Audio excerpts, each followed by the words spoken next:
Nah ini cerita, bukan berarti saya menghalalkan, enggak. Kita harus mendengar. Saya ulang lagi, kita harus apa? Dan itu setelah mendengar itu nanti jadi disiplin ilmu, yaitu namanya fikih.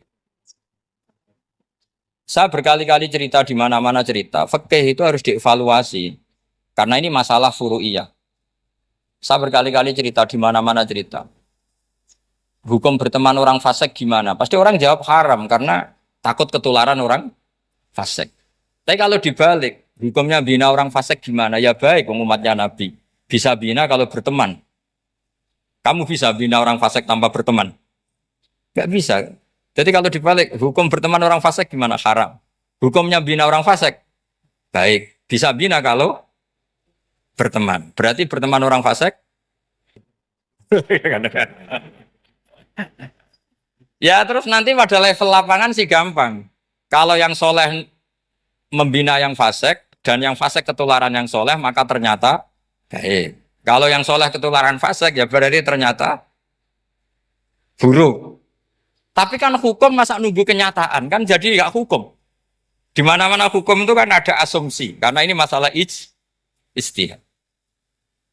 Nah itu yang dilakukan para ulama kita. Jadi sampean harus mengkaji fikih secara detail karena tidak hanya kita yang khilaf. Nabi-nabi juga khilaf dalam menentukan dakwah ilallah.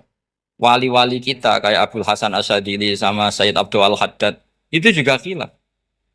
Imam Ghazali ya khilaf.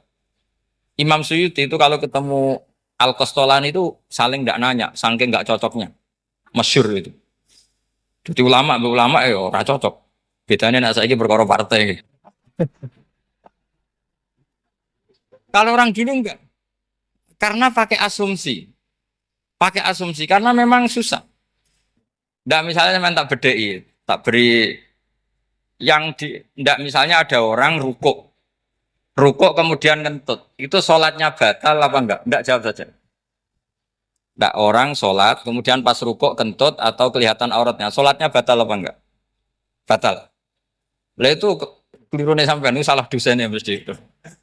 Pertanyaannya gini, yang dikatakan sholat itu kan akwalun wa af'alun muftatahatun bitakbir muftatamatun bitaslim. Lalu ketika sampai ruku apa sudah namanya sholat sehingga kamu katakan batal? Namanya sholat aja belum kok sudah kamu katakan batal.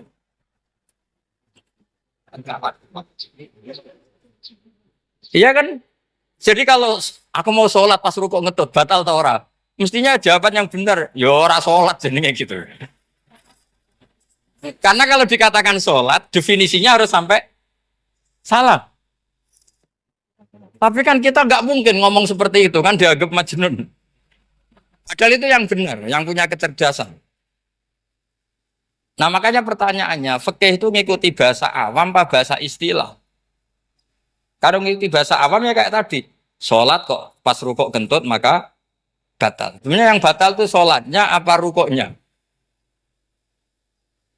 Nah makanya terjadi perdebatan. Kalau yang pakar-pakar usuli itu salah istilah itu nggak mau. Saya ulang lagi, kalau pakar-pakar usuli itu salah istilah itu nggak mau. Terus misalnya tak beri contoh lagi. Kalau imam itu sudah salam pertama itu yang rukun kan salam pertama. Berarti setelah salam pertama imam sudah keluar dari sholat apa belum? Sudah kan? Yakin? Ya sudah. Sekarang sama tak bedai. Lalu makmum itu kesunatan langsung berdiri apa nunggu imam salam kedua? Enggak, jawab satu. Nunggu salam kedua kan? Nah, itu kriminalnya sampai Anda dalam sufi itu. Kriminalnya begini. Berarti Anda membolehkan makmum bergantung sama orang yang sudah tidak sholat. Kata kamu setelah salam pertama dia sudah tidak sholat. Berarti kamu menginstruksikan makmum berhubungan dengan orang yang sudah tidak sholat. Karena sudah keluar dari sholat ketika salam pertama. Kalau kamu di debat gitu gimana jawabnya? Pusing kan? Berarti roktul makmum bisolatiman sing wis laisa fi sholatin. Berarti menggantungkan sholat sama orang yang sebetulnya sudah tidak sholat. Ada yang jawab, sebagian ulama fikih tetap disunatkan menunggu salam kedua. Karena salam kedua itu masih paket meskipun tidak rukun. Dia paketnya selesai. Tapi selalu pertanyaannya gini, lalu setelah salam pertama itu imam masih sholat nggak? Udah sama pernah dijawab tuh. Nah ini pentingnya bodoh, gak mikir sebenarnya. Jadi makanya bodoh itu barokah karena gak mikir. Jadi soalnya Robbana ma khalaqta hadza apa? Batila. Sing bodoh ya barokah, sing pinter ya barokah. Secara barokah itu maksiat. Serana barokah plus. Maka kan nafkah itu seperti itu. Jadi ada disiplin, di situ ada disiplin ilmu. Yang kadang kita tidak cocok. Makanya Imam Syafi'i sendiri ngendikan kadang beliau dengan gurunya, dengan Imam Malik sampai ngarang, ikhtilafu Malik. Beliau punya data yang beliau itu sedang nggak sama dengan gurunya, yaitu Imam siapa? Malik. Karena mindsetnya itu beda. Tidak sampai misalnya saya tanya, sholat itu harus menghadap kemana? Tidak, jawab saja. Kiblat kan. Ukurannya apa coba? Namanya madep. Wajah apa dada? Imam Syafi'i milihnya dada. Sekarang praktekkan dalam dialog keseharian. Saya jagungan sama Kiai Roba seperti ini, terus wajah saya begini, madep enggak? Nah, itu masalah. Terus pertanyaannya, madep dengan dada itu fis sholat apa fil qiyam?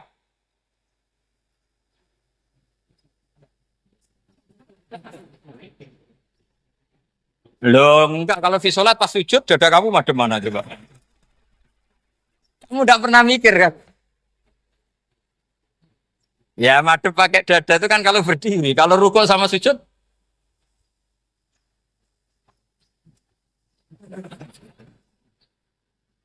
loh itu ulama itu jelimet gitu. Makanya jarang yang menekuni profesi ulama itu. Karena menekuni proposal banyak. Karena memang susah. Jadi ulama itu orang yang cara berpikir sudah aneh. Sehingga mereka detail. Maksudnya menghadap itu apa ukurannya? Ukurannya kalau berdiri ya dada. Tapi nggak bisa kamu katakan atawajjuh bisodri aturan dalam sholat. Fikuli sholat. Pertanyaannya lah kalau rukuk sama sujud. Dadanya menghadap kemana coba? Maka itu ilmu yang sudah jelimet. Nah ulama usul fikih, ulama yang nggak mau salah per detail hukum. Sehingga menurut Imam Rafi'i, misalnya kalau beliau ditanya, sujud itu gimana ya asal watul jabha, ya sujud. Tapi kalau menurut Imam Nawawi harus melibatkan 7 apa? Anggota, yaitu al-jabha, wal yaden, warubaten, wal kodamen. Oke, Imam Nawawi kita ikuti. Tentu keseharian kita pakai Imam Nawawi. Yaitu berdasar hadis umir tu an asjuda ala sab'ati zumin al-jabha, wal yaden, warubaten, wal kodamen. Berarti berapa? 7. Tapi pernah saya cek di kitab karangannya Imam Syafi'i. Ketika beliau ngendikan, saya suka kalau orang sujud itu melibatkan 7 anggota. Berdasar hadis ini. Tapi kata beliau, wayah tamilu dan bisa saja sujud yang watul jabhah itu sudah cukup. Terus kata Imam Syafi'i, limadha, karena Nabi ketika sujud itu hanya ngendikan begini, sajadalah kawaji wasam'i wabasori. Gak ada di hadis wayadi warubati wakodami. Ya sudah akhirnya, nah itu sudut pandang. Terus gugatan kedua begini, ada orang Muslim yang sujud sama berhala. Untuk menjadi murtad itu harus 7 anggota apa cukup watul jabhah alal ardi? Untuk sah menjadi murtad itu. Untuk sah menjadi murtad cukup watul jabhah alal ardi harus 7 anggota. Untuk keabsahan murtadnya itu. Tidak jawab. Makanya ini tugas dosen-dosen ini meminterkan ini. Karena namanya sudah faqih. Faqih itu ahli faqih yang detail namanya faqih. Kalau ini mutafaqih. Jadi bukan tafakuha tapi tafakuha. Kayak tamarodon. Jadi wazannya nanti itu wal idhari ma laysa fil waqi'. Jadi ini bukan gojlok, ini memang marah saya. Jadi kalau sudah pakai gelar fakih, harus fakih betul. Karena ilmu fakih itu sebetulnya gampang. Sampai kalau ngaji i'anah, itu kelihatan fakih itu gampang karena ada logika yang terbangun. Misalnya begini, orang kalau tawaf itu disuruh agak jauh dari Ka'bah. Jangan sampai nginjak sadarwan. Karena sadarwan itu pondasi itu ikut Ka'bah. Kenapa begitu? Ya jenenge ra muteri Ka'bah, ide-ide Ka'bah. Jadi sebenarnya sederhana logikanya. Sing jenenge muter itu di luar itu kita muter. Nah kalau nginjak pondasinya namanya gak muteri Ka'bah tapi ida-ida Ka'bah. Gitu. Ya jadi sederhana sebetulnya ya masuk akal.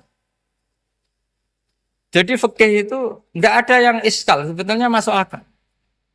Tapi karena kita nekuni itu tidak serius, maka terus jadi paradok. Saya beri contoh lagi ini sebagai penghormatan saya sama Kiai Mas Bukin karena ini sudah namanya fakih. Kalau ada ayam jago ditabrak truk terus kejet-kejet, adekan dibiarkan pun mesti mati karena gerakannya sudah harokatul masbuh. Terus kamu sembelih, itu halal apa enggak? Enggak jawab. Ayam jago loh. Kalau kamu katakan halal, dia sudah tidak punya hayatun mustaqirroh, kehidupan yang permanen. Andai kan kamu biarkan pun 1 menit lagi meninggal. Kejet-kejet kan mau prosedur saja. Maksudnya pantasnya mati yo kejet-kejet sih, tapi sebetulnya sudah pasti mati. Maka ini ada 2 ulama. Kalau kata Imam Malik tetap namanya halal. Karena ruhnya masih di situ. Sehingga ketika kita nyembelih, ya nyembelih hewan yang hidup. Yang namanya nyembelih itu pokoknya mematikan yang punya ruh. Sementara saat itu rohnya masih di situ. Meskipun 1 menit lagi pasti mati. Tapi kalau mazhab Syafi'i enggak, ini sudah harokatul mazbuh. Tidak punya hayatun mustaqir. Sehingga dalam perdebatan ulama fikih itu lucu. Kadang ya gampang mangkel no. Misalnya begini. Kalau ada anak lahir, tidak ada amaratul hayat, nggak nangis, nggak bernafas. Sunat disolati apa enggak? Siktun sing layas tahindu walayas langsung lahir, langsung mati, nggak ada amaratul hayat. Nggak tahu mikir tuh. Itu tidak wajib disolati. Alasannya, ya kan memang sholat alal mayit kan tidak pernah hidup. Di mana-mana mayit itu setelah hidup mati. Ini kan tidak pernah hidup. Namanya ya kit atau lahmin, ya potongan daging itu aja. Enggak. Jadi kadang fikih diwaca tenan jebule mangkel no. Terus ketika di kitab Minhajul Thalibin itu, kalau kamu keluar mani itu wajib mandi enggak? Wajib kan? Kalau keluar mani inzal itu kan wajib mandi. Nah kenapa nifas atau wiladah keluar bayi? Kenapa ibu-ibu kalau keluar bayi wajib mandi? Alasannya lucu. Li'annal walad maniyun pun akidun. Ini kan wis mani cuma mengkristal. Jadi kadang fikih mangkel. Apa ya? Sembrono itu masuk. Mosok wajib mandi wiladah itu karena apa? Li'annal walad maniyun mun akidun. Iku mani sing wis mengkristal. Mani sing wis jelalatan lah, lahir nuangis macam-macam. Jadi ternyata karena kenapa fikih butuh alasan? Nyari hadis tentang keluar anak mandi itu enggak ada yang sorry. Yang ada adalah tentang inzal. Innamal ma' minal. Akhirnya dicari-cari ternyata walad itu maniyun munakidu. Nah ini problem fikih. Sampean harus siap dengan pelajaran seperti ini. Meskipun sampean mungkin wong priayi, tapi ini ilmu. Ya, saya ulang lagi ini ilmu. Sehingga ulama itu mau tidak mau harus mau mendengar. Karena logika yang terbangun itu nunggu kalau mendengar kayak tadi. Nabi malaikat Israel baru sadar, masa kekasih bunuh yang dikasih. Masuk akal. Iso mikir juga Israel. Kalau sama sampean sih nggak nerima tetap selonang-selonang ini masalah Ibrahim, Khalilur Rahman. Sehingga kita di alasan fikih itu harus kita dengar.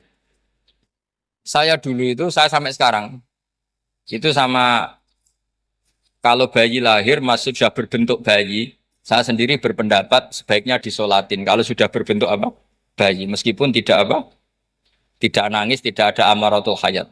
Kan yang digugurkan itu wajibnya, bukan masalah boleh dan tidak. Itu banyaklah perdebatan ulama di bab itu. Saya beri contoh lagi perdebatan ulama. Ini contoh-contoh fikih, karena ini khusus penghormatan status fakih tadi. Itu kalau ada orang mati, jenazah itu. Jenazah itu kalau sholat, itu kan umumnya jenazah di depan, kita nyolati di belakang. Itu yang mengatakan begitu ya tidak punya alasan. Ya taunya mulai dulu begitu. Di mana-mana nyolati jenazah, jenazahnya di depan. Tapi di kitab Mahali jelas diterangkan. Kata kaul sa'ani tidak wajib. Alasannya lucu. Fa'indal janazah laisat bi imamin. Jenazah itu tidak imam. Kenapa harus di depan? Kan kacau kan. Lu coba alasannya di depan apa? Dia ada imam kok. Nah barokahnya fikih itu sehingga kita melihat di Arab Saudi sekarang itu jenazah kan di belakang. Tapi kita tetap nyolati apa? Mayit. Kalau di Arab Saudi musim haji itu jenazahnya di kamar mayit, tapi kita nyolati. Itu satu-satunya takbir ya tadi fa'innal janazah laisat bimanzilatil imam. Tapi jangan praktekkan nanti dia kepaliran sesat. Saya hanya cerita ilmu, jangan dipraktekkan. Kalau dipraktekkan masih jadi aliran sesat. Ngono jenazah ning mburi imame kok ngarep aliran sesat. Sebetulnya bukan sesat gitu. Uji coba fikih. Ya karena tadi fa'indal janazah laisat bimanzilatil. Bukti lagi kalau sampean sholat ghaib. Sholat ghaib itu misalnya mayitnya di Surabaya, boleh enggak sholat ghaib di sini? Terus jenazahnya di belakang kamu apa depan kamu? Nah ini kan fikih itu pokoknya gitu. Makanya standar furu'iyah itu susah. Karena perdebatannya itu mirip-mirip. Kayak iya, kayak tidak, kayak. Makanya dulu zaman sahabat, ada sahabat itu mencintai Rasulullah. Senengannya sowan. Bukti cinta sowan. Banyak juga yang sahabat bukti cinta Nabi itu tidak pernah sowan. Alasannya ganggu. Kenapa kamu jarang sowan Nabi? Saya sering jamaah sama Nabi, saya tidak pernah sowan. Kenapa? Ganggu. Biar Nabi kalau di rumah sama anak istrinya, saya tidak mau ganggu. Makanya saya termasuk kiai yang gak pati seneng disowani. Karena ya itu tadi. Kalau ngulang seneng saya, kalau disowani biasa saya. Kalau kiai roba itu nilai, nak pernah sepuh jadi rasuan nilai. Jadi beda, saya sering ditilii kiai-kiai sepuh. Tapi bahasanya tentu tidak sowan, tapi nopo nilai. Kalau sowan itu banyak. Ketika Rasulullah wafat, itu separuh sahabat hampir mayoritas, ya Rasulullah kita semua ingin kita dulu yang meninggal karena engkau begitu penting. Maka jangan meninggal dulu, kita yang meninggal. Kalau kita yang meninggal itu gak apa-apa, tapi kalau engkau penting, jangan meninggal. Tapi ada saja sahabat, lah tidak seperti itu. Saya suka Rasulullah meninggal dulu. Alasannya masuk akal. Biar Allah menyaksikan saya kama usoddikuhu hayyan usoddikuhu maitan. Allah biar menyaksikan saya iman kepada Nabi ketika masih hidup. Dan saya buktikan setelah mati pun, setelah meninggal pun, setelah wafat pun, iman. Jadi ternyata baisnya itu supaya orang tahu bahwa iman kita kepada Nabi itu iman yang super. Sehingga ketika beliau sugeng ya kita iman, setelah wafat juga kita iman. Kai usoddikuhu maitan kama usoddikuhu hayyan. Supaya saya mentasdikkan beliau setelah meninggal sebagaimana kita mentasdikkan beliau saat masih hidup. Dan ternyata Allah ridho dengan perkataan sahabat itu. Kenapa Allah ridho? Karena menjadi pelajaran bagi orang-orang yang ditakdir gak menangi Rasulullah SAW. Tetap mereka iman. Jangan kayak setan. Setan itu kurang ajar betul kalau iblis itu. Masyhur itu. Iblis itu nangis-nangis neng Nabi Musa. Iblis itu takutnya sama Allah itu luar biasa. Sampean kalah. Iblis itu setiap ketemu malaikat karena dia ngerti alam gaib, mesti apa itu? Kama sali syaitani isqala lil insani kfur falamma kafara qala inni bari'um minka inni akhafu wa rabbal alamin. Jadi setan iblis itu paling sering bilang inni akhafu wa rabbal alamin karena iblis itu tahu surga, tahu neraka, tahu kekuasaannya Allah. Jadi takutnya sama Allah luar biasa. Makanya setiap dia mengajarkan kekafiran, setelah orang itu kafir gimana? Inni bari'um minka inni akhafu wa rabbal alamin. Saking takutnya sama Allah, suatu saat iblis ini datangi Nabi Musa. Karena tahu Nabi Musa itu kalimullah. Orang yang bisa komunikasi langsung dengan Allah. Ya Musa, ya kalim Allah, saya ini makhluk. Saya takutnya sama Allah luar biasa. Tolong rayukan Allah supaya nerima tobat saya. Karena dirayu terus lama-lama Nabi Musa bilang, oke tak rayukan Allah. Sama Allah, Karena Musa kekasihnya, ya Allah, iblis itu ingin tobat, tolong dikasih hak tobat. Kata Allah, oke, dia bisa tobat. Asal mau sujud di makamnya Nabi Adam. Karena kesalahannya dia gak mau sujud sama Nabi Adam.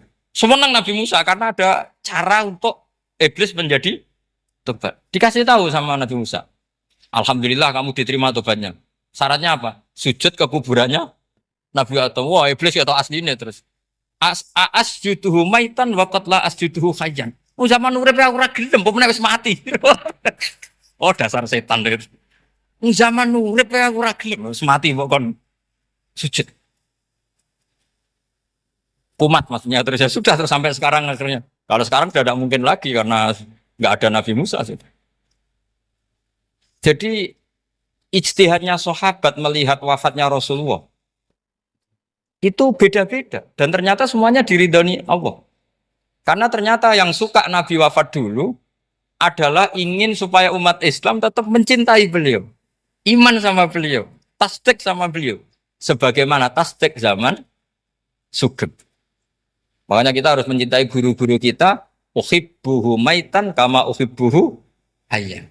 Saya sampai sekarang itu ya merasa Mbah Mun itu tidak meninggal. Saya masih merasa kalau bapak saya tidak meninggal. Karena kita mencintai beliau-beliau ketika hidup dan ketika wafat itu sama. Karena beliau-beliau sama kita juga seperti itu. Rasulullah itu ketika mendekati wafat, ya bahasa halusnya intaqala ila rafiqil a'la. Itu Nabi kalau ngedikan tuh rileks sekali.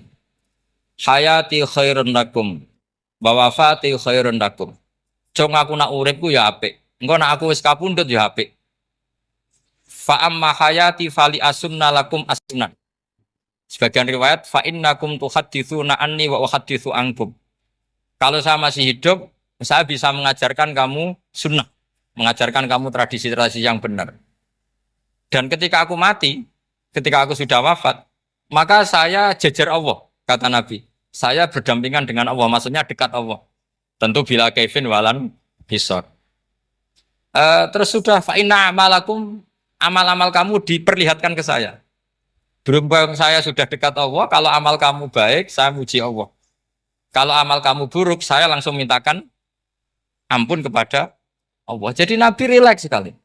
Artinya saya hidup bagus karena bisa ngajarkan kamu as-sunan wa syara'i'. Kalau saya wafat, karena saya dekat Allah, kalau kamu baik, saya muji Allah. Kalau kamu buruk, saya mintakan ampun kepada guru-guru kita juga seperti itu. Justru setelah wafat, beliau-beliau punya kesempatan dekat sama Allah, dekat sama Al-Malail A'la, sehingga mendoakan apa?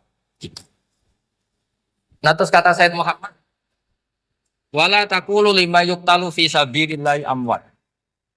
Kamu jangan pernah berkeyakinan atau berpendapat atau berkomentar kalau orang-orang yang mati fisabilillah adalah berstatus apa? Mati, amwat. Kalah. Terus kata Said Muhammad, hadza li amatis syuhada. Ketentuan ini bagi umumnya syuhada.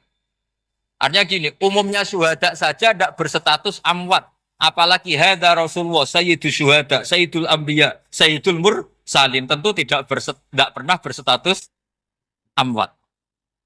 Ya saya ulang lagi ya, jadi zaman cara berpikir mati syuhada, syuhada yang umum saja berstatus hidup, tidak boleh distatuskan amwat. Apalagi Rasulullah itu sayyidus syuhada, sayyidul anbiya. Maka status beliau pasti hayyun la yamut, pasti beliau itu hidup tidak. Dan karena beliau itu asfaq, sangat sayang kepada kita, sebagaimana zaman beliau hidup itu sayang kepada kita, sampai nangis-nangis minta hak syafaat, maka setelah meninggalkan pun beliau pasti sayang kita dan pasti berusaha supaya kita diampuni oleh Allah Subhanahu wa ta'ala. Sehingga ada sahabat yang tadi berpendapat kalau saya nggak masalah Nabi wafat dulu, supaya Allah menyaksikan saya usaddiquhu maitan kama usaddiquhu hayyan. Jadi ini cerita ya, cerita sudut-sudut pandang. Jadi saya mohon kalau mengkaji fikih itu harus detail. Minimal takrib itu setengah hafal. Supaya konstruksi ilmu itu utuh. Ya sama lagi konstruksi ilmu itu. Karena ilmu itu mesti ada yang apa ya. Ya rodok setengah salah itu. Tapi disalahno ora kena. Ndak sampean tak bedheki. Nak pancen bener langsung tak angkat jadi rektor. Nak bener tuh. Coba rukun sholat pertama itu apa coba? Rukun sholat pertama. Niat. Niat sama berdiri dulu man. Ayo niat dulu baru berdiri apa berdiri dulu baru niat?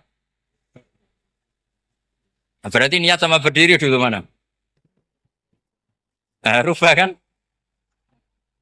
Artinya kita mau bilang tartib urutannya niat berdiri takbir gak bisa. Yang dikatakan niat itu apa? Qasdus syai' muktaronan bifi'lihi. Berarti niat sama takbir harus bareng apa urutan? Bareng. Terus dengan qiyamnya urutan apa bareng? Bareng apa urutan? Loh, enggak kalau urutan berarti takbir dulu duduk baru berdiri. Nah, maka seperti ini itu mau tidak mau kita salah, dikatakan tartib ya salah, dikatakan serentak ya salah. Cuma karena kita bodoh, gak tahu mikir itu, alhamdulillah kan di situ itu. Lu coba niat sholat loh, niat takbir qiyam dulu man. Niat takbir qiyam dulu mana coba? Dulu qiyam. Enggak ada kitab yang mengatakan arkanus sholat awaluha. Oh, dianggap kitab kriminal maksudnya. Makanya ngendikane ulama-ulama di sarah-sarah, mau ndak mau sebagian istilah itu tasamuh. Tasamuh itu wis tiga gampang ngono kok repot. Karena kita ndak bisa detailnya. Coba misalnya puasa. Puasa Ramadan itu wajib apa? Tabyitun niat, nginep no niat. Sing darani nginep itu umure lama apa enggak? Lama kan? Sekarang sebelum 2 menit kamu baru niat, sah apa enggak? Sah. Itu sempat nginep apa enggak 2 menit itu? Enggak sempat kan? Jadi ilmu itu makanya kata ulama-ulama, pokoknya ilmu itu mesti ono unsur tasamuh. Tasamuh itu ya tiga gampang. Apa? Tiga gampang. Misalnya Imam Syafi'i berpendapat mashu ba'dir roksi. Itu kata beliau walau sya'rotan fi hadir roksi. Meskipun satu rambut asal masih di wilayah kepala. Tapi kalau rambut itu dikeliwir, dibasuh di sini enggak sah. Karena sudah keluar dari batas apa? Kepala. Imam Syafi'i cara berpikir kan yes ngene iki jenenge basuh sirah. Tapi cara Abu Hanifah enggak. Ya enggak, yang namanya megang kepala itu ya minimal 1/4. Masa gitu dikatakan megah. Lalu ulama usul fikih itu berdebat. Sesuatu itu sesuai masodaknya. Masodak itu yasduku alaihi kadza, yaitu ini tadi saya cerita ke Ibu Khin tentang ngaji Jamul Jawame. Ini ilmu yang di Jamul Jawame. Sesuatu itu ukurannya mayasduku alaihi kadza apa dengan takrif definisi. Misalnya gini, sholat itu batal dengan makan. Kalau kamu sholat makan batal enggak? Enggak, jawab saja. Batal. Itu satu upo apa satu piring? Enggak, jawab saja. Satu upo sudah batal. Sekarang bab makan di ngormat tamu. Dong tamuku keimangan. Iku sak upo apa sak piring? Lah ini kan tidak fair, di bab tamu makan satu piring tapi di bab sholat satu upo. Maka pertanyaannya, lalu penamaan sesuatu itu berdasar masodak mayasduku alaihi ismu kadza atau berdasar uruf?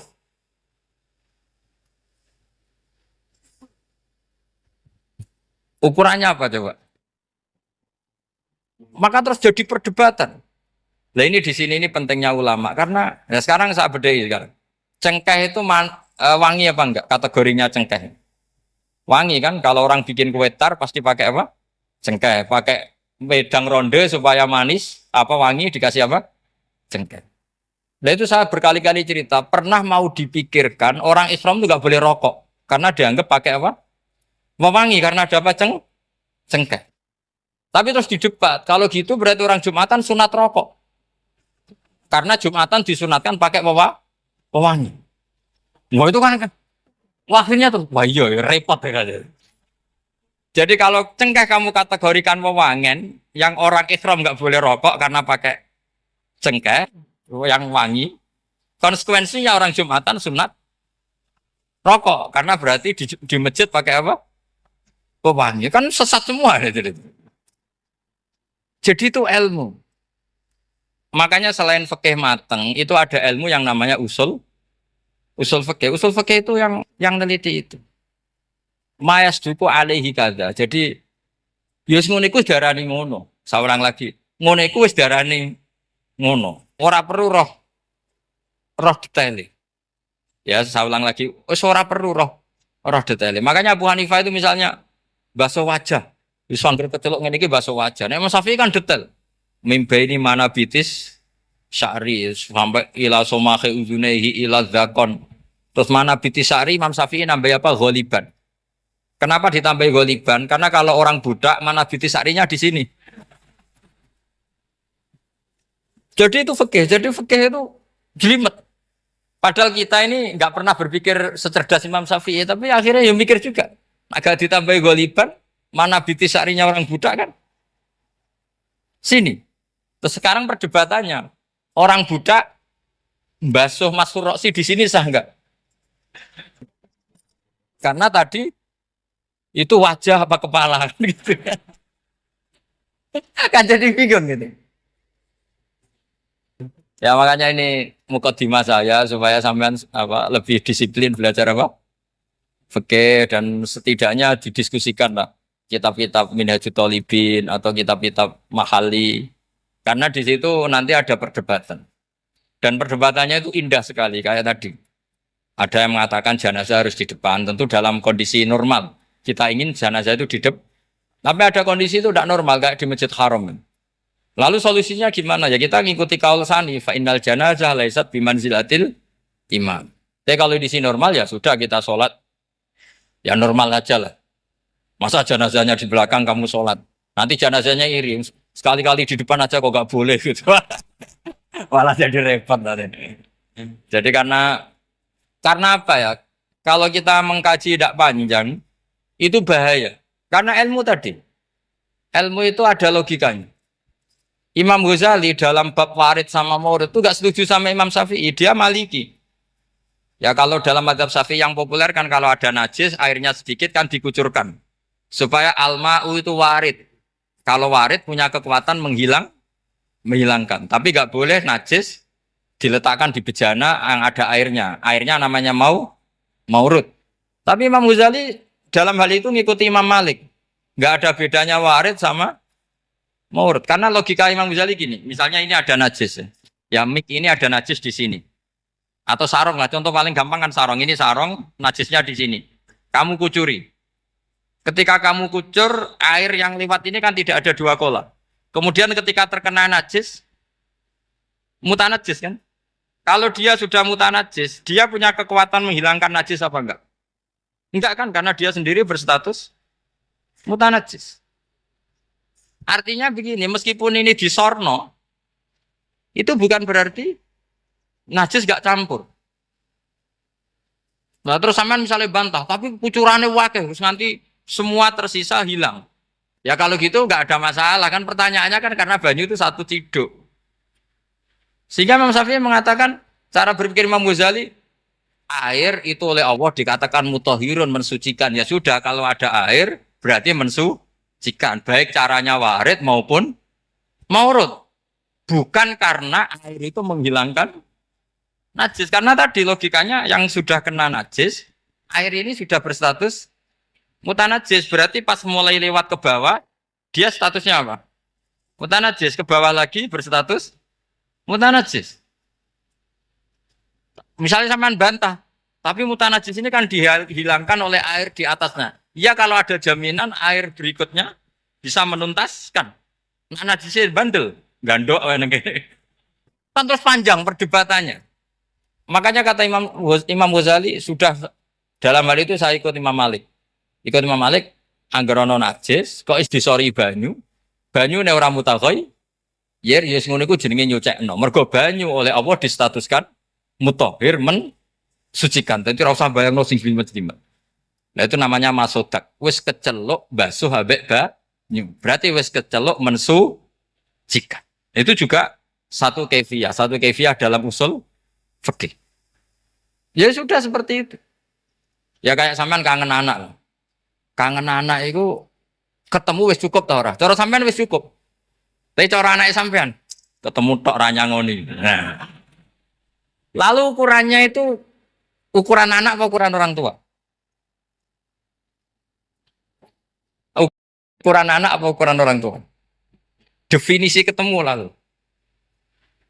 Ukuran orang tua apa ukuran anak? Sama khilafnya ulama ini terakhir contoh terakhir dari saya. Fasya musala sati ayamin fil haji wasab'atin idza roja'tum. Ada pelanggaran haji yang bayarnya itu puasa 3 hari di musim haji dan 7 hari ketika pulang. Imam Syafi'i berpendapat 7 hari yang idza roja'tum ketika pulang itu orang itu setelah di rumah. Di mana-mana pulang itu setelah di rumah. Tapi menurut Abu Hanifah enggak. Asal sudah balik kanan dari Mekah, dia di perjalanan puasa sudah sah. Karena bagi penduduk Mekah, kalau kamu sudah balik kanan, namanya pulang. Seperti ini saya nanti. Setelah acara, saya pulang. Pasti ke Eropa kalau ditanya, Gus Bak kemana? Sudah pulang. Tapi tanyakan istri saya. Jadi orang sini kalau saya sudah pamit, sampean bilang saya pulang enggak? Gus Bak kemana? Sudah pulang. Tapi tanyakan istri saya. Belum pulang. Lalu ukurannya ini jenengan apa istri saya? Lah mau nggak mau karena Allah hanya ngertian wasab'atin idza roja'tum dan 7 hari ketika kamu sudah pulang. Ukurannya siapa coba? Ukurannya penduduk Mekah apa keluarganya? Kalau ukurannya penduduk Mekah, asal orang haji sudah cabut, ya disebut pulang. Tapi kalau ukurannya keluarga, asal belum sampai rumah, belum disebut pun. Itu seperti kita dulu ketika era Wesel, zaman Ki Mas Buken, Ki Roba Mondok, saya kan era Wesel. Angger wong tua bar ngeposno, anakku wis tak kirimi kan gitu. Wong wis diposno. Tapi masih 3 hari. Jari anake durung dikirimi. Bener mana coba? Ya kira-kira seperti itulah usul fikih. Saya mohon anak-anak Inkafa ini mengkaji itu. Dengan status fakih. Fakih itu orang yang mutafannin, mutabakhir, fikih. Itu baru disebut apa? Fakih. Kalau enggak namanya apa? Mutafakih. Itu bukan fakih tapi berpura-pura apa? Berpura-pura ahli fikih. Ya, tentu sekolah ini bukan diciptakan untuk yang berpura-pura fikih. Tapi memang benar-benar apa? Fakih. Ya. Jadi fikih itu harus jelas. Saya ini pengagum fikih. Jadi saya di rumah punya ibu, saya ulang lagi, sepuh. Butuh perhatian saya dan saudara-saudara saya punya pesantren sehingga artinya punya kewajiban. Ini sekaligus maklumat bagi yang ingin ngundang supaya ngukur dosa ndak yang ngundang Gus Pak itu. Bukan kebaikan atau ndak tapi dosa apa enggak gitu.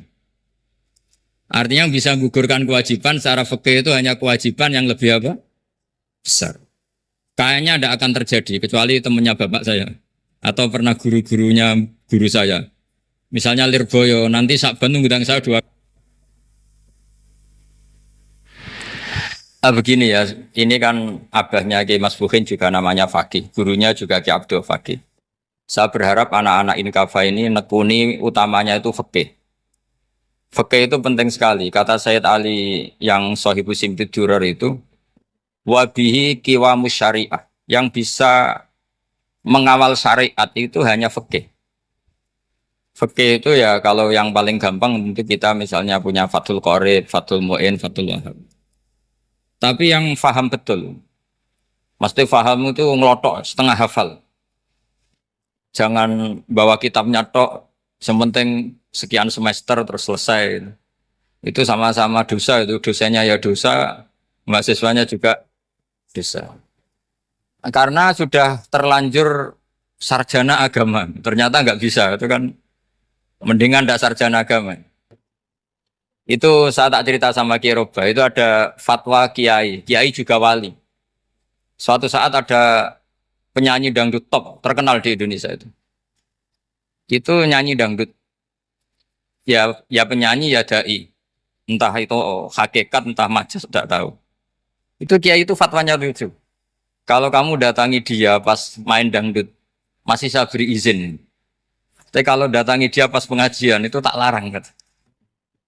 Kan santrinya jadi eskal. Ini pas pengajian dilarang, pas dangdutan kok malah dapat izin. Tapi bukan berarti halal ya, dapat izin. Dapat izin kan potensinya bisa karena dilarang lah ya tetap belerot. Terus suatu saat si santri ini setengah wali, tidak wali tapi setengah. Lama-lama itu memahami gurunya. memahami gurunya, ternyata sirinya begini. Kalau seorang penyanyi yang tidak pernah ngaji, kemudian ngomong agama, itu potensinya itu fadollu wa adollu, sesat dan menyesatkan. Tapi kalau dia sedang nyanyi dangdut, penyanyinya cowok, sama jangan bayangkan dangdut putri, enggak, itu cowok sudah tua lagi. Jadi potensi halalnya ada lah maksudnya untuk, tapi tidak alat musiknya orangnya. Tapi kalau dia nyanyi itu paling dosanya hanya nyanyi. Saya ulang lagi, ya. Murid tadi akhirnya paham kalau datangi pengajian itu artinya ikrar kalau dia seorang dai atau seorang yang layak ngomong apa? Agama. Itu lebih bahaya karena kita santri, apalagi kita doktor atau MM, terus ngekrori orang yang nggak jelas asal usulnya. Tapi kalau nyanyi kan nyanyi saja. Sehingga itu menjadi fikih. Bahaya terbesar dalam fikih adalah apa? Mengkaji fikih tidak dari ahlinya. Ya saya ulang lagi ya, mengkaji fikih tidak dari apa? Ahli. Nah kenapa demikian? Begini, saya beri contoh. Ilmu fikih itu tentu pertama dari Rasulullah SAW. Kemudian bersanad sampai kita atau kita sampai Rasulullah.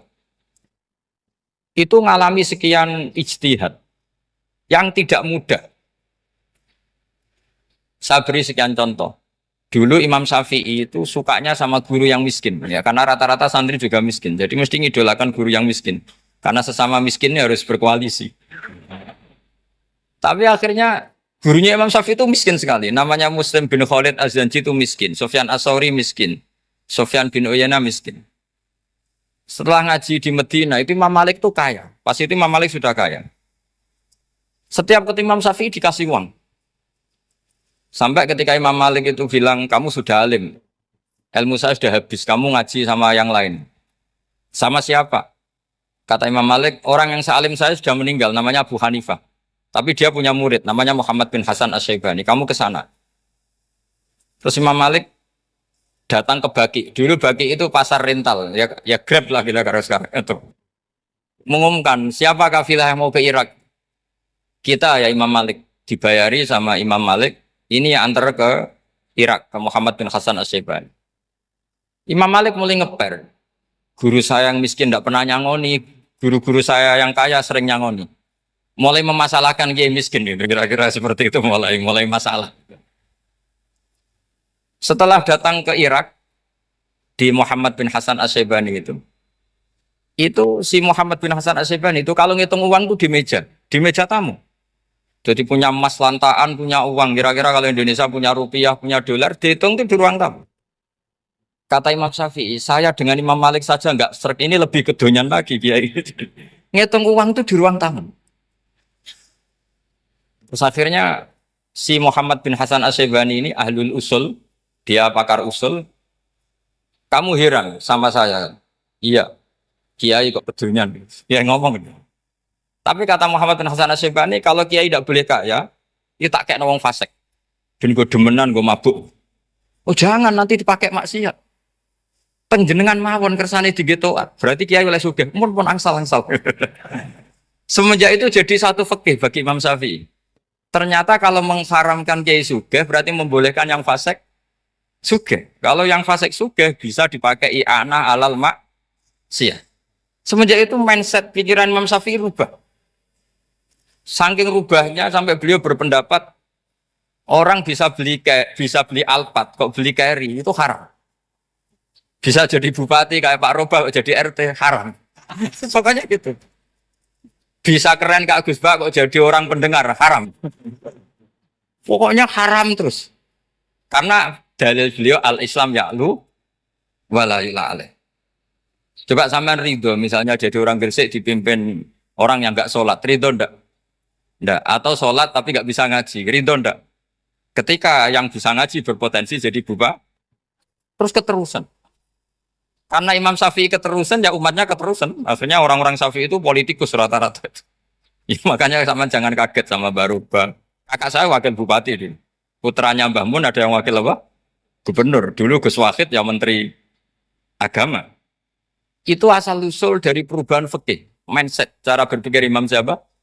Syafi'i.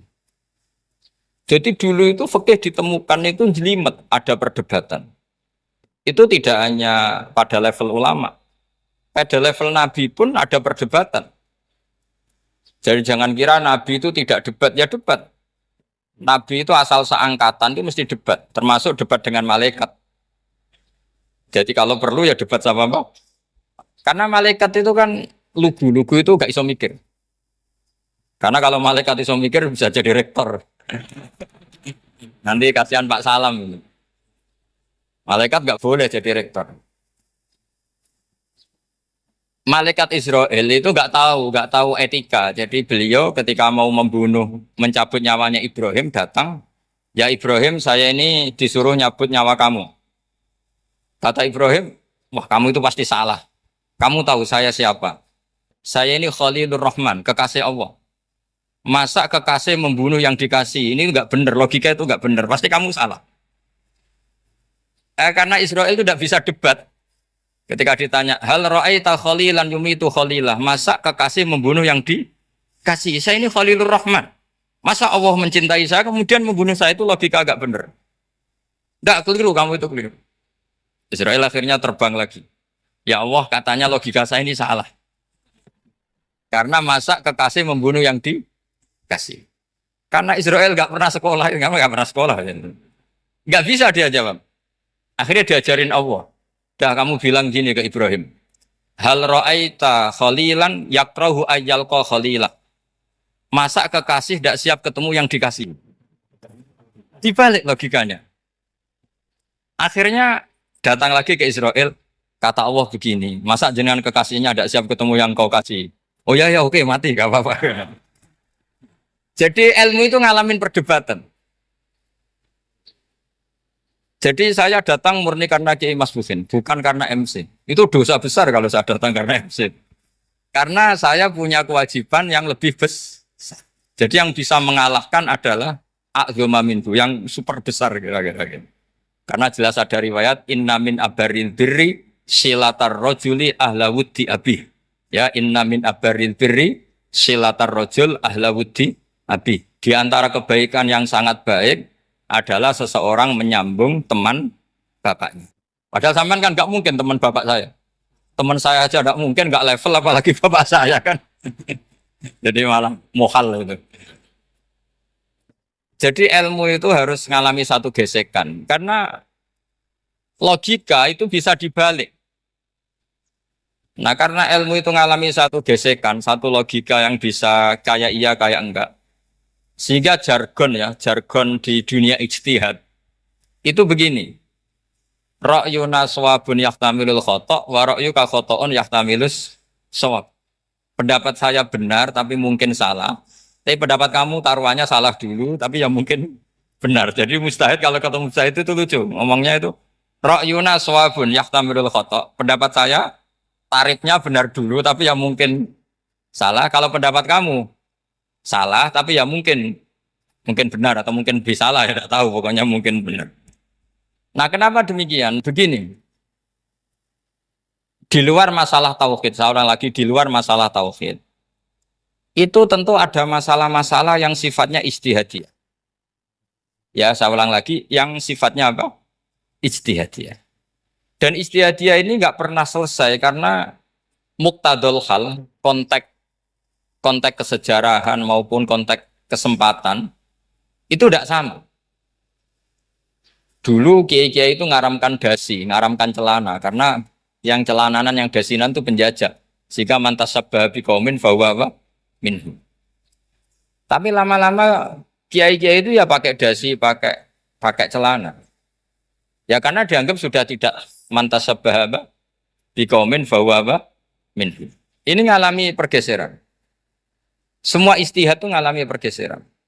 Lalu pertanyaannya begini, lalu istihad apa Gus yang permanen? Yang permanen itu ya istihad dengan alatul istihad, dengan alat-alat apa? Istihad. Saya beri contoh misalnya begini. Nabi Musa itu yang ngalami istihad. Kata beliau karena kangen Allah, itu ingin melihat Allah karena kangen. Rabbi arini angzur ilai. Qala lan tarani walakin ingzur ilal jabal. Ya sudah, namanya orang kangen ya ingin melihat. Ya sudah gitu aja. Sehingga ahli ilmu kalam itu berdebat. Kalau kata ahli sunnah, karena Nabi Musa minta ingin melihat Allah, berarti melihat Allah itu jais, mungkin. Karena Nabi gak boleh bodoh meminta sesuatu yang mau hal. Maka antipatinya ahli sunnah terhadap pendapat Mu'tazilah itu antipati. Karena menurut pendapat Mu'tazilah, Allah itu qadim. Allah itu laisa kamislihi syai'un, sehingga gak bisa dilihat. Pertanyaannya adalah, berarti Nabi Musa meminta sesuatu yang mau hal. Itu bodoh sekali sampai gak tahu mana mukhal, mana apa? Jais. Makanya kata Imam Ghazali, masa Nabi Musa yang Nabi nggak tahu kalau melihat Allah itu mukhal. Sampai minta berarti nganggap itu jais atau boleh. Itu cara pandang orang-orang ahli sunnah apa? Wal jamaah. Tapi tetap saja sebagian ulama itu ya balelo. Yang kayak Mu'tazilah itu ya balelo. Cara berpikir pokoknya itu karena kangen, bukan karena mungkin atau tidak mungkin. Jadi nggak mungkinnya tetap tidak mungkin. Terus mereka dalil la tudrikul absor wa huwa yudrikul absor. Nah, sudut pandang ini akan terus. Ada seorang wali ditanya, kalau kamu di surga ingin melihat Allah apa enggak? Jawabannya enggak. Kenapa ya? Kasihan Allah. Terus kenapa ya? Unazzihu dzalikal jamala an-nadzari misli. Saya tidak ridho Allah yang hebat, yang keren, kemudian sing delok terima aku wong gresik. Koyok gak ngergani pangeran. Seben sing delok Allah ben golongane Nabi Muhammad, Nabi Ibrahim, kowe ra usah ngilangi keren. Maksudnya itu. Jadi ada ulama itu jadi wali kalau sholat itu karena di soft belakang. Tapi jangan ditiru. Itu kan gak lazim ya. Lazimnya kan afdhalus sufuf as-saful awal. Ketika ditanya, kenapa kamu kalau sholat di belakang? Cek GR koyok wani suwan pangeran gue ngarep. Aku sungkan dadi gue gurih. Kalau sampean kan karena males bukan karena sungkan. Jadi itu artinya rasa ya. Makanya nggak bisa, nggak ada istihad itu tidak mungkin karena rasanya orang itu beda-beda. Itu Sayyid Abdul Al-Haddad itu kalau ngendikan masyhur. Man da'a li dzalimin bil baqa faqad ahabba ayyusawwa fi ardi. Orang yang mendoakan orang fasik masih hidup, gak mati-mati, itu berarti suka kalau Allah dimaksiati di buminya. Wong fasik kelakuannya rak maksiat, nak mbok dongakno mari. Itu berarti kamu ingin Allah didurakani terus menerus karena si fasik masih hidup. Tapi kalau Abu Hasan As-Sadili cara ngendikan gini, kalimatnya persis. Man ahabba alla yusawwahu fi ardi faqad ahabba alla tadhharu maghfiratuh. Orang yang ingin dunia ini steril, gak ada maksiat, maka sama saja berkeinginan tidak melihat luasnya maghfirahnya Allah. Sama-sama wali besar. Tapi cara pandang hubungannya dengan Allah seperti itu. Jadi mau tidak mau, istihad itu mau tidak mau. Makanya tidak usah dipertentangkan misalnya cara berpakaian, cara apa. Yang penting sesuai aturan Islam ya sudah. Karena ini urusan rasa. Urusan apa? Rasa. Itu Syekh Hasan Basri itu sering jagongan sama Robiah Hadawiyah. Itu secara fikih salah. Tapi pas itu ulama fikih ditanya, kenapa Anda tidak komentar terhadap dua wali besar yang sering ketemu? Andaikan semua santri seperti itu akan saya halalkan, karena nggak mungkin punya nafsu. Sehingga fikih dulu memang masih asli. Kamu lihat di takrib misalnya, lelaki melihat perempuan itu nggak boleh kecuali sekian alasan. Termasuk boleh itu litaklim karena mengajar atau lil muamalah. Lah ini yang mulai masalah. Ada warung kopi, penjaganya cantik, santri-santri ngopi. Ini lil muamalah kan kasus itu. Mau disalahkan tuh ada takbirnya. Mau dibenarkan ini jelas fasik kan, jelas fasik, jelas fasik. Matanya sudah fasik sebelum itu ditambah itu, jadi fasiknya permanen. Nah pertanyaannya adalah, kalau kamu ngajar mbak-mbak, kemudian hafal yang cantik yang enggak, itu taklim di nazar apa nazar di taklim? Itu taklim apa modus? Nah, makanya kalau ngopi cari bakul yang cantik, itu muamalah untuk nazar apa nazar untuk muamalah? Loh kalau saya ngopi dengan kirobah pasti halal. Karena begini, berjalan saja, bareng capek, nggak tahu itu warungnya siapa, terus berhenti ngopi. Kebetulan bakule cantik. Nah itu mungkin halal karena kan saya tidak milih-milih.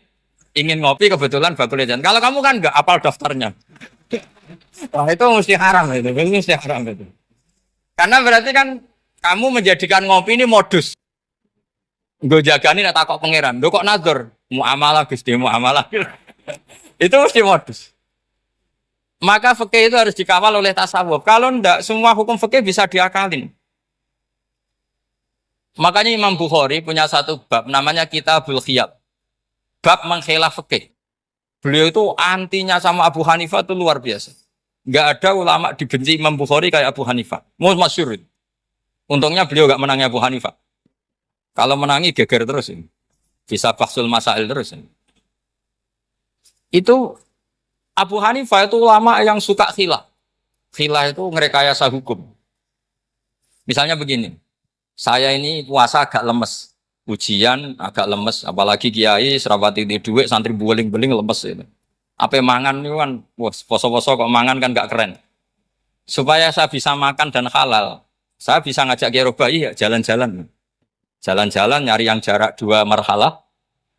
Ya sudah. Terus bisa makan. Kalau ditanya Allah kok makan? Musafir.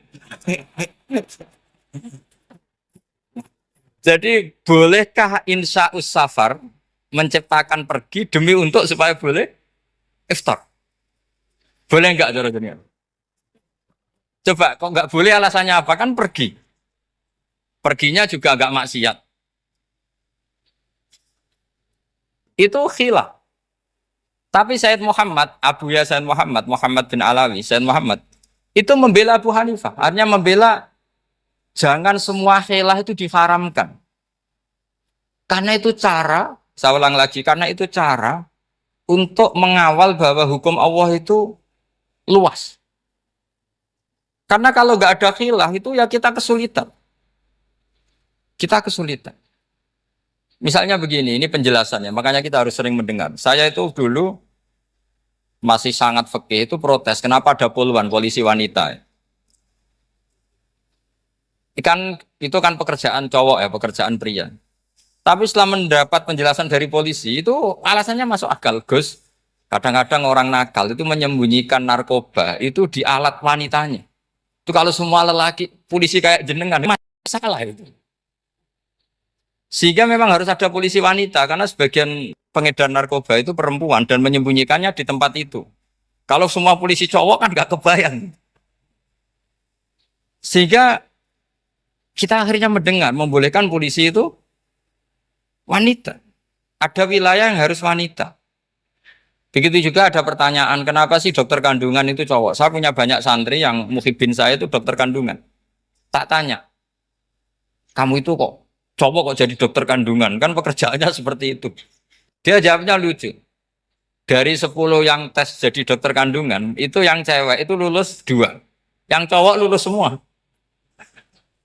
Karena ketika cewek dites melihat ketuban pecah darah itu langsung pingsan.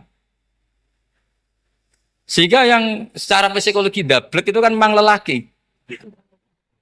Jadi roh wongnya sewakit santai. Kadang nggak lahir-lahir dinteni nang jopo rokokane santai. Itu kalau cewek yang jadi dokter kandungan itu nunggu jam 11, jam 4 sudah pingsan. Jadi fikih itu harus jelas. Saya ini pengagum fikih. Jadi saya di rumah punya ibu, saya ulang lagi, sepuh. Butuh perhatian saya dan saudara-saudara saya punya pesantren. Sehingga artinya punya kewajiban. Ini sekaligus maklumat bagi yang ingin ngundang supaya ngukur dosa ndak yang ngundang Gus Pak itu. Bukan kebaikan atau ndak, tapi dosa apa enggak gitu.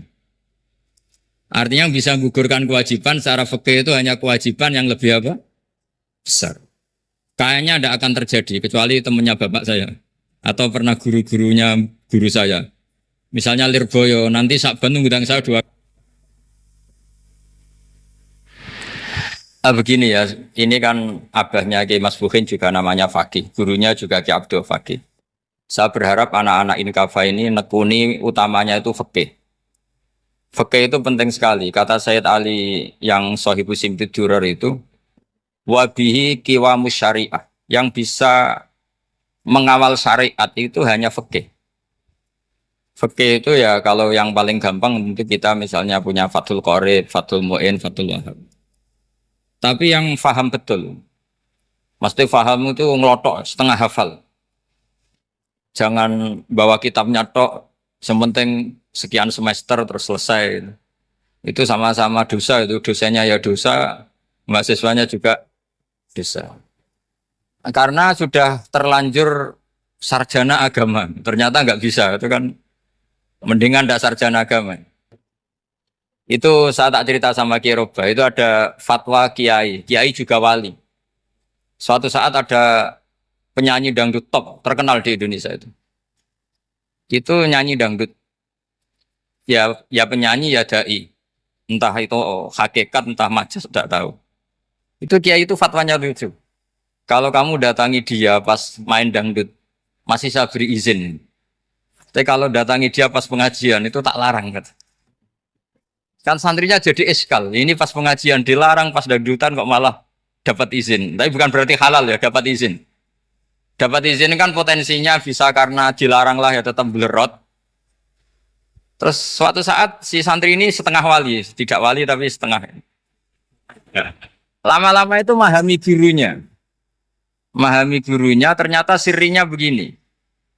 Kalau seorang penyanyi yang tidak pernah ngaji, kemudian ngomong agama, itu potensinya itu fadollu wa adollu, sesat dan menyesatkan. Tapi kalau dia sedang nyanyi dangdut, penyanyinya cowok, sama jangan bayangkan dangdut putri, enggak, itu cowok sudah tua lagi.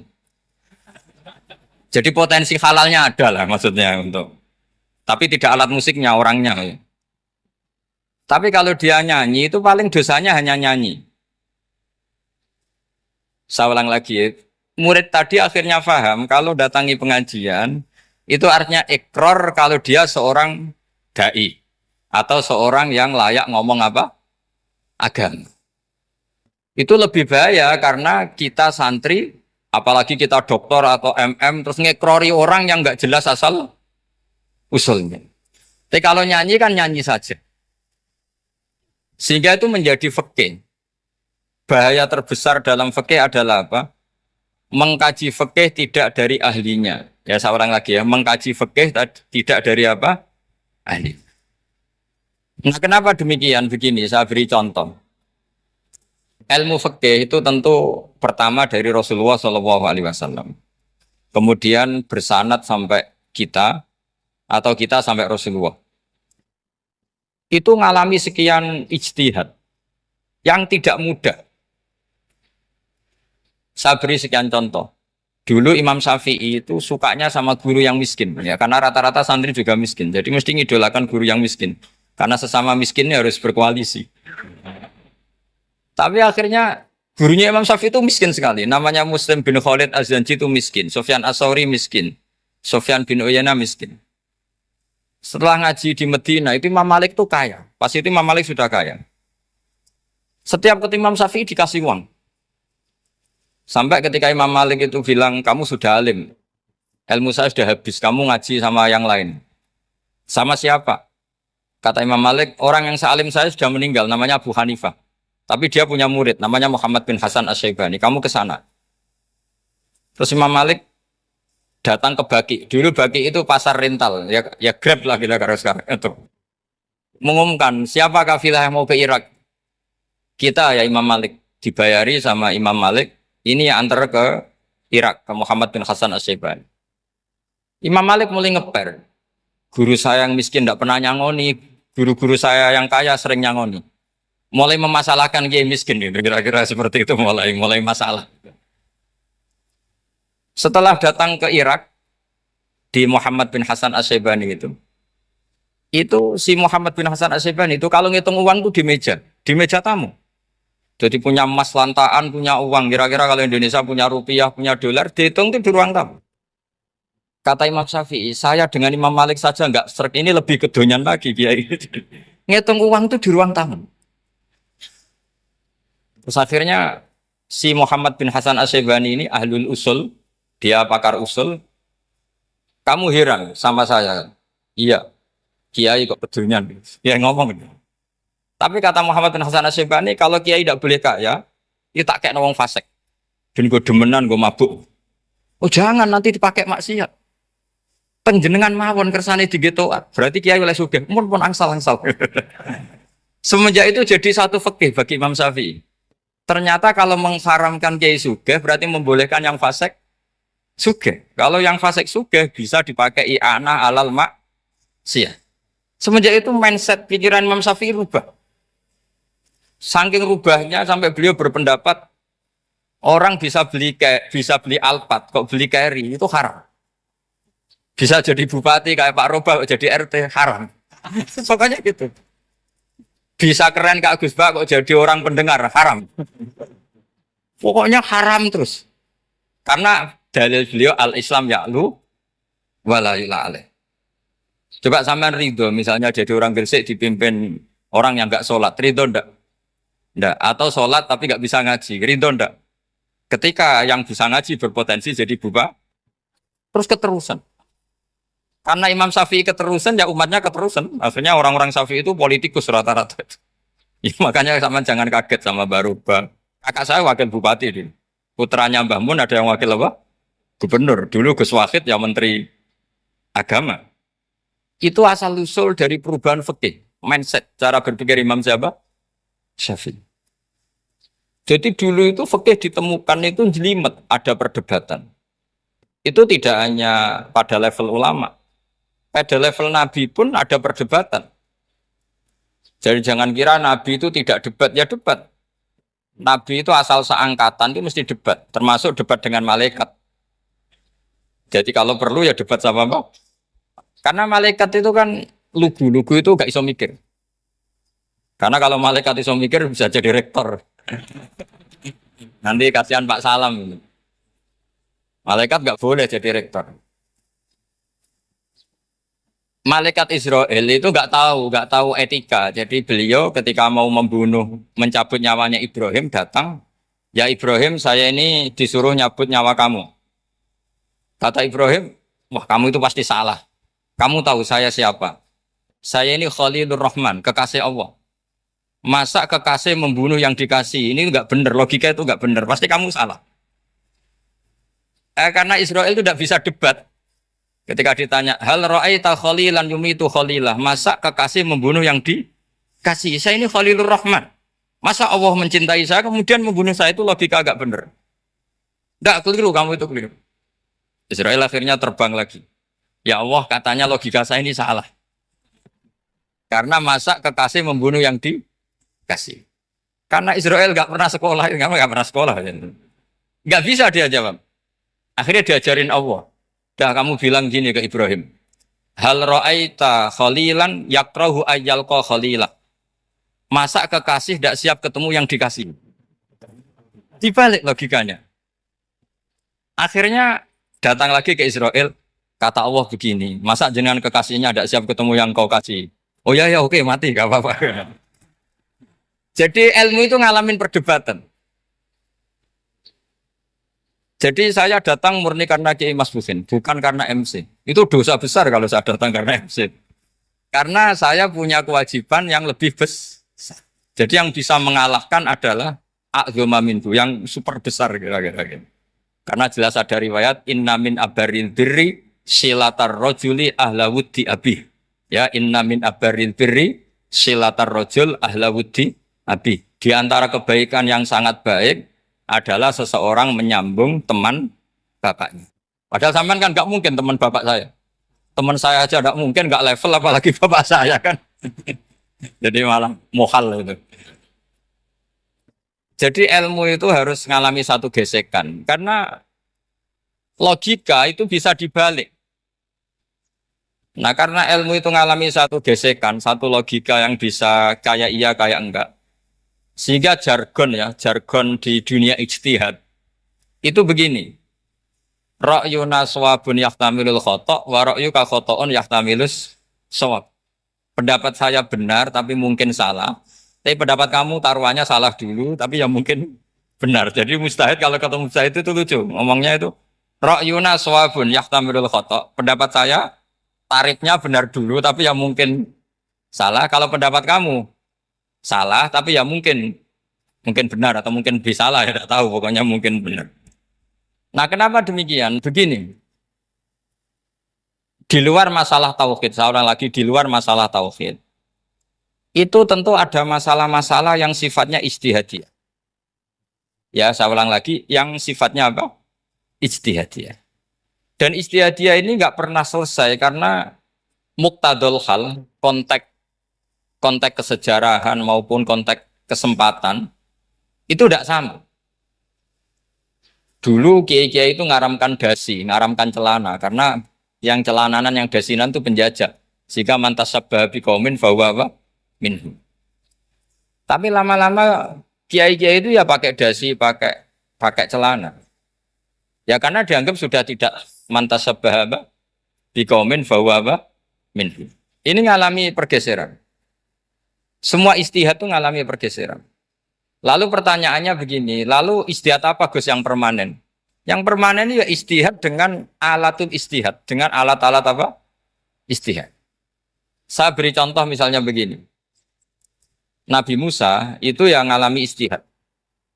Kata beliau karena kangen Allah, itu ingin melihat Allah karena kangen. Rabbi arini angzur ilai.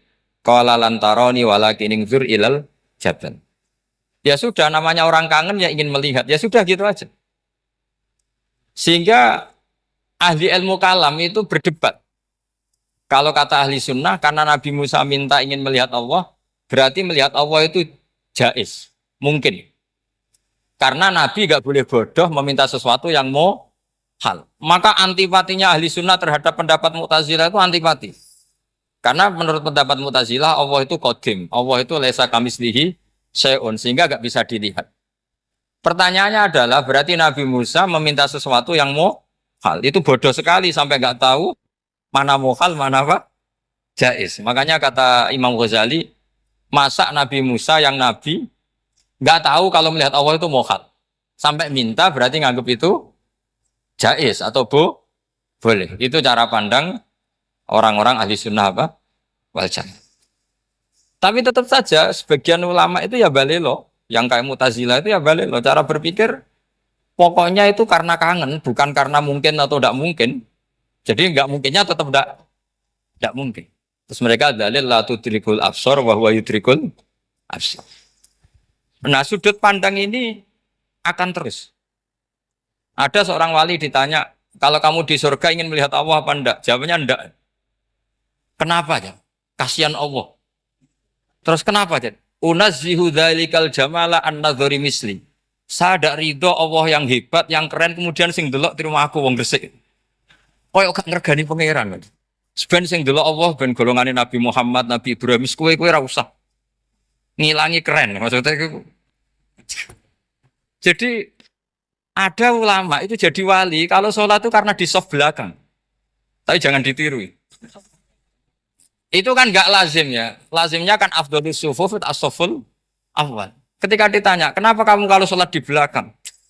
Cek GR koyok wani suwan pangeran gak ngarep. Aku sungkan dadi kok gurih. Kalau sampean kan karena males, bukan karena sungkan. Jadi itu artinya rasa ya. Makanya nggak bisa, nggak ada ijtihad itu tidak mungkin karena rasanya orang itu beda-beda. Itu Sayyid Abdul Al-Haddad itu kalau ngendikan masyhur. Man da'a li dzalimin bil baqa faqad ahabba yusawwa fi ardi. Orang yang mendoakan orang fasik masih hidup, gak mati-mati, itu berarti suka kalau Allah dimaksiati di buminya. Wong fasik kelakuannya rak maksiat, nak mbok dongakno mari. Itu berarti kamu ingin Allah didurakani terus menerus karena si fasik masih hidup. Tapi kalau Abu Hasan As-Sadili cara ngendikan gini, kalimatnya persis. Man ahabba alla yusawwahu fi ardi faqad ahabba alla tadhharu maghfiratuh. Orang yang ingin dunia ini steril gak ada maksiat, maka sama saja berkeinginan tidak melihat luasnya maghfirahnya Allah. Sama-sama wali besar. Tapi cara pandang hubungannya dengan Allah seperti itu. Jadi mau tidak mau, ijtihad itu mau tidak mau. Makanya tidak usah dipertentangkan misalnya cara berpakaian, cara apa. Yang penting sesuai aturan Islam ya sudah. Karena ini urusan rasa. Urusan apa? Rasa. Itu Syekh Hasan Basri itu sering jagongan sama Robiah Hadawiyah. Itu secara fikih salah. Tapi pas itu ulama fikih ditanya, kenapa Anda tidak komentar terhadap dua wali besar yang sering ketemu? Andai kan semua santri seperti itu, akan saya halalkan. Karena nggak mungkin punya nafsu. Sehingga fikih dulu memang masih asli. Kamu lihat di takrib misalnya, lelaki melihat perempuan itu nggak boleh kecuali sekian alasan. Termasuk boleh itu li taklim karena mengajar. Atau lil muamalah. Lah ini yang mulai masalah. Ada warung kopi, penjaganya cantik. Santri-santri ngopi. Ini lil muamalah. Itu kan kasus itu. Mau disalahkan pada takbirnya, mau dibenarkan ini jelas fasik kan? Jelas fasik.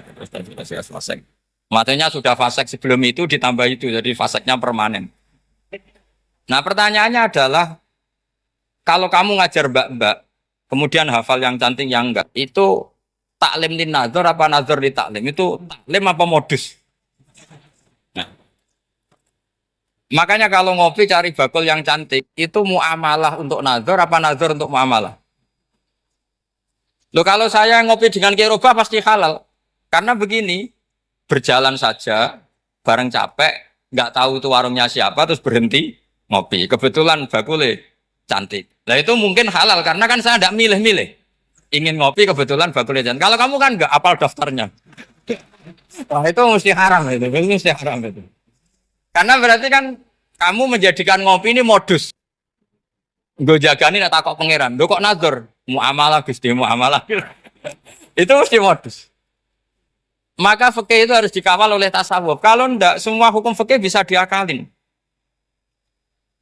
Makanya Imam Bukhari punya satu bab namanya Kitabul Khiyab. Bab mengkhilaf fikih. Beliau itu antinya sama Abu Hanifah itu luar biasa. Enggak ada ulama dibenci Imam Bukhari kayak Abu Hanifah. Masyhur. Untungnya beliau enggak menangnya Abu Hanifah. Kalau menangi geger terus ini. Bisa bahsul masail terus ini. Itu Abu Hanifah itu ulama yang suka khilaf. Khilaf itu ngerekayasa hukum. Misalnya begini. Saya ini puasa agak lemes, ujian agak lemes, apalagi kiai serapati di duit, santri beling-beling lemes itu. Apa mangan itu kan, poso-poso kok mangan kan gak keren. Supaya saya bisa makan dan halal, saya bisa ngajak kiai robai ya jalan-jalan, jalan-jalan nyari yang jarak 2 marhalah, ya sudah, terus bisa makan. Kalau ditanya Allah kok makan musafir. Jadi bolehkah insya safar menciptakan pergi demi untuk supaya boleh iftar? Boleh enggak cara dunia? Coba kok enggak boleh alasannya apa? Kan pergi. Perginya juga enggak maksiat. Itu khilaf. Tapi Sayyid Muhammad, Abuya Sayyid Muhammad, Muhammad bin Alawi, Sayyid Muhammad itu membela Abu Hanifah. Artinya membela jangan semua khilaf itu diharamkan. Karena itu cara, saya ulang lagi, karena itu cara untuk mengawal bahwa hukum Allah itu luas. Karena kalau nggak ada khilaf itu ya kita kesulitan. Kita kesulitan. Misalnya begini, ini penjelasannya, makanya kita harus sering mendengar. Saya itu dulu masih sangat fikih itu protes, kenapa ada puluhan polisi wanita? Itu kan pekerjaan cowok ya, pekerjaan pria. Tapi setelah mendapat penjelasan dari polisi, itu alasannya masuk akal, Gus. Kadang-kadang orang nakal itu menyembunyikan narkoba itu di alat wanitanya. Itu kalau semua lelaki, polisi kayak jenengan, masalah itu. Sehingga memang harus ada polisi wanita, karena sebagian pengedar narkoba itu perempuan dan menyembunyikannya di tempat itu. Kalau semua polisi cowok kan nggak kebayang. Sehingga kita akhirnya mendengar, membolehkan polisi itu wanita. Ada wilayah yang harus wanita.